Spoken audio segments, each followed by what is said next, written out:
बळवंत वानखडे यांनी दिल्लीत मंत्री नितीन गडकरींची भेट घेतली आहे। अमरावतीतील उड्डाण पुलासंदर्भात चर्चा झाल्याचं वृत्त आहे। उड्डाण पुलाला 60 वर्षांपेक्षा जास्त कालावधी आहे। वाहतुकीस धोकादायक असल्याने उड्डाण पूल बंद करण्यात आलेला आहे।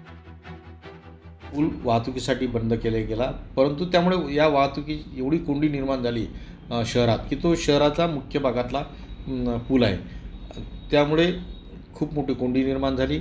हे जे काही प्रशासन आहे, मग BNC असेल किंवा रेल्वे असेल, हे पूल तयार कोणी करावा यापासून अनभिज्ञ होते। अशातच मी माननीय नितीनजी गडकरी साहेबांना भेटलो आणि त्यांना ही वस्तुस्थिती त्यांच्या लक्षात आणून दिली।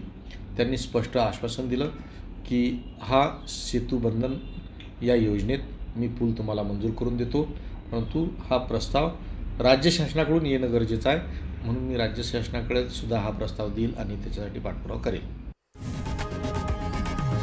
लोकशाही मराठी ऐका, पहा, जागरूक रहा।